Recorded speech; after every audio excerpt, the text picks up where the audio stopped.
Assalamualaikum and hello. Welcome to our video. My name is Nur Afna Nazra binti Naharuddin. And today, me and my friends will present about PBT-OOP. Before that, I introduce my group member. So let's get started.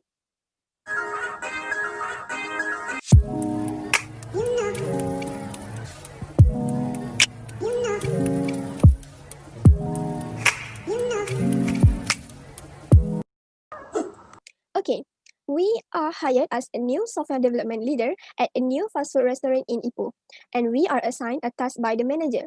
We have to develop an online order system for that restaurant. The restaurant also provide order delivery and 10% will be charged to the customer.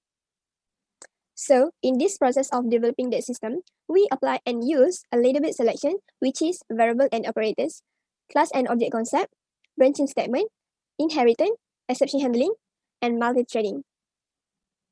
So I will explain one by one about selection, what we use and what we apply in this program. So the first thing is variable and operator. So variable and operator are a symbol that represents simple computations. For example, the addition is operator plus, subtraction is minus, multiplication is star, and division is slash. When the program runs, each variable is replaced by its current value and then the operators are applied. The value operators work with are called operand. Contohnya, dalam program yang kami gunakan di dalam display order bill, di bahagian total payment dan total charge delivery, kami menggunakan operand addition dan operand multiplication. Next, for the second thing is input and output stream. Okay, input and output stream ni, input di bahagian dalam coding Java dan output adalah hasil daripada program yang kita dah create dalam program Java tersebut. So contohnya ini input dan ini output. Okay, for the third thing is class and object concept. So for class, which is class name, superclass, body, and for object, state and behavior. So for class name, the name should begin with an initial letter, capital letter by convention. So for example, in this program, class fast food ordering system. Okay, for contoh yang kedua, superclass. Superclass, the name of the class parents, which is superclass if any preceded by the keyword extends. A class can only extend subclass one parent. So contohnya, class login. Class login ini dikenali sebagai parent class, iaitu superclass. Dan seterusnya adalah body. Body, the class body surrounded by bracket. So contohnya dalam kelas fast food ordering system ada bracket yang kami letakkan pada kelas tersebut dalam body. Okay. For object, state, it is represented by attributes of an object. It also reflects the properties of an object. Okay, contohnya attributes dalam system outprint, do you want to confirm, update, or cancel order?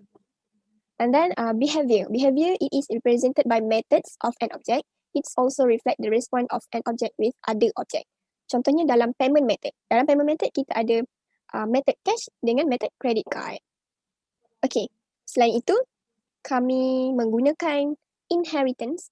Inheritance can be defined as the process where one class acquires the properties, method, and field of another. Two class, which is superclass as a parent class and subclass as a child class. Contohnya dalam program coding kami, class login sebagai superclass dan class countdown extends login sebagai subclass, iaitu child class. And then for branching statement adalah digunakan untuk change the normal flow of execution based on some condition. Provide branching statement, break, continuous, or retain. So, contoh yang kami gunakan dalam branching statement dalam program Java kami adalah branching statement continue. Okay, next, exception handling. The exception handling in Java is one of the powerful mechanism to handle the runtime error so that normal flow of the application can be maintained. Keyword exception. Keyword exception, contoh yang kami gunakan dalam program Java ini adalah try, catch, and throws. So for try, the try keyword is used to specify a block where we should place an exception data, exception code. The try block must be followed by either catch or finally. Maksudnya, kalau kita gunakan try, mesti dia follow by catch ataupun finally. It means we can use try block alone. Yang kedua adalah catch. The catch block is used to handle the exception. It must be preceded by try block, which means we can use catch block alone. It can be followed by finally block letter. And lastly, throws. The throws keyword is used to declare exception. It is always used with method signature. Okay, let's see an example of Java exception handler where we're using a try catch statement to handle the class countdown. So dekat bahagian public void display, sebelah dia kami letak throws IO exception. Dan dalam method dia kami menggunakan try and catch keyword untuk exception handling. Okay, lastly, multi-threading. Multi-threading yang kami gunakan adalah time waiting. A runnable thread can enter the time waiting state for a specified interval of time. The thread in this state transition back to the runnable state when the time interval expire on where the event is waiting for occurs. Contohnya, thread.sleep.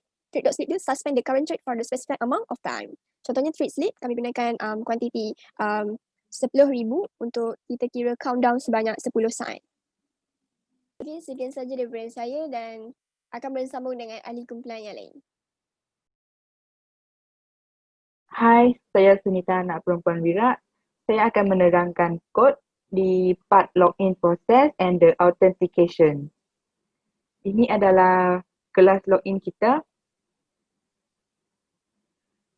Di soalan A, provide an appropriate login for the customer. Di coding ini, user diminta untuk memasukkan username, email dan juga password. Dan part ini, you are login. Password, username dan email yang dimasukkan oleh user tadi akan dicatatkan oleh sistem. Dan di soalan B, the username is text again the email address. Di sini,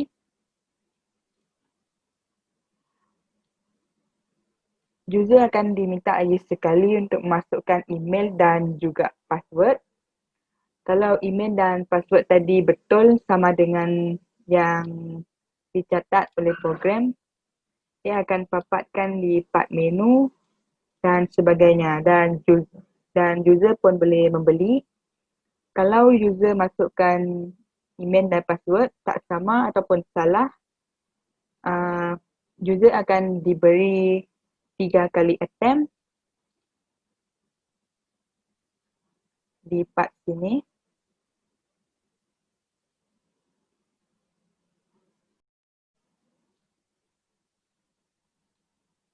Kalau user masukkan email dan password salah, user boleh memasukkan lagi 3 kali attempt.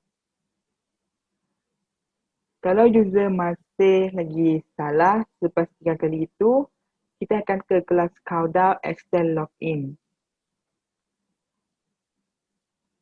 Di soalan C, if the customer enter the wrong username and password for more than 3 times, they need to wait 10 seconds before they can log into the system again. Di part ini, user perlu tunggu sehingga 10 second untuk try again. Dan di sini akan ada countdown number mulai dari 10 hingga ke 1. Selepas countdown itu dah siap, user akan ditanya, do you want to try again? Kalau user pilih yes ataupun nombor 1, ia akan paparkan di kelas login, iaitu user boleh masukkan email, password dan juga username. Kalau user pilih no, ia akan paparkan di part sini. Please wait for 10 seconds to exit the program. User perlu tunggu 10 saat untuk keluar dari program. Dan dia akan mempaparkan thank you kepada user. Itu saja daripada saya. Terima kasih. Hello everyone, I'm Vishnu Murugan. My matter number is 01DDT19F1146. Today I'm going to explain about menu system. The system starts with welcome and then menu is displayed. After menu is displayed, deny or delivery option will display. User will then be given choice to choose if they want to deny or delivery the food. If user choose deny or delivery, they will have choose the food code based on the menu. If user input number then 1 or 2, we have else. They have to try again. The menu started with do while loop, and all the food codes are separate with if statements. When user inputs any code, they then will have to input the quantity of the food they want, and then the system will display the payment for user's food choice. If user inputs any food code other than from 1 to 6, then it will be in else. The code is not in choice because our if else is only for the 6 codes. After payment display, confirm, update or cancel order will display. User can choose if they want to confirm, enter number 1. If they want update the order, enter number 2. Or if they want cancel the order, enter number 3. Here we use if else statement again. If user inputs 1 or 3, they will get normal statements display. But if user input 2 for update, then do while loop will start again from the menu because we set our while to be when user inputs to update number 2. Then our do while loop is stopped. We continue with payment method next. Here cash or credit card is displayed. User choose they want cash or credit method to pay. Then we use if else. So if user inputs 1 for cash, 2 for credit, they will get 2 different payment statements. Because if user input 9, they have normal price. But for delivery, we add extra 10% fee. But if user did not input 1 or 2, then the else is user have to choose payment method again. Then the order bill is displayed using if else statements. And finally system stop with thank you for purchase displayed. Okey, Assalamualaikum warahmatullahi wabarakatuh. Jadi saya akan sambung dengan demo untuk output hasil daripada coding kami. Okey, yang pertama saya akan menunjukkan jika user memasukkan email dan juga password yang salah di bahagian verification.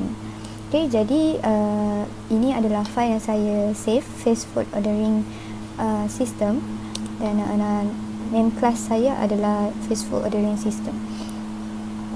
Okey, jadi dia akan meminta user masukkan username. Sebagai contoh, saya masukkan nama saya, Firzana, dan email saya dan juga password saya.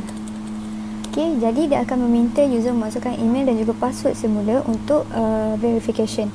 Okey, yang penting kena samalah. Kalau tak sama, sebanyak 3 kali output dia akan meminta user untuk tunggu selama 10 saat.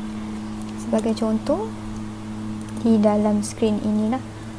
Okey, jadi dia akan meminta user untuk menunggu selama 10 saat dan dia akan mengeluarkan statement sama ada user nak continue ataupun tidak untuk try again. Kalau user memilih satu iaitu yes, dia akan meminta user masukkan username, email dan juga password yang baru.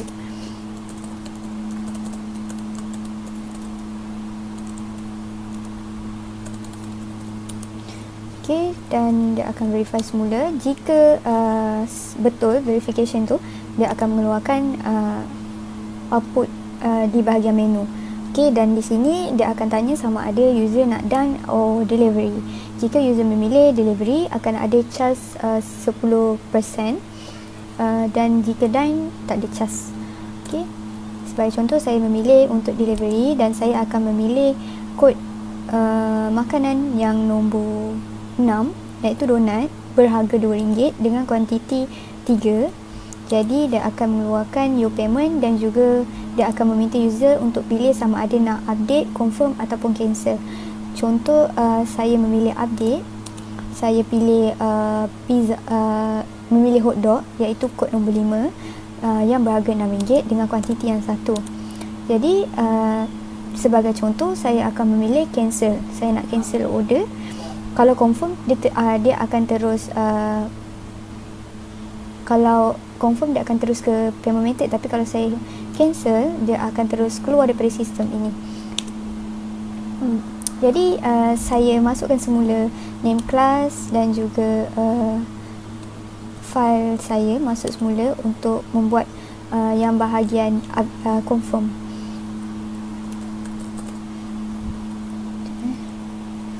Bahagian confirm.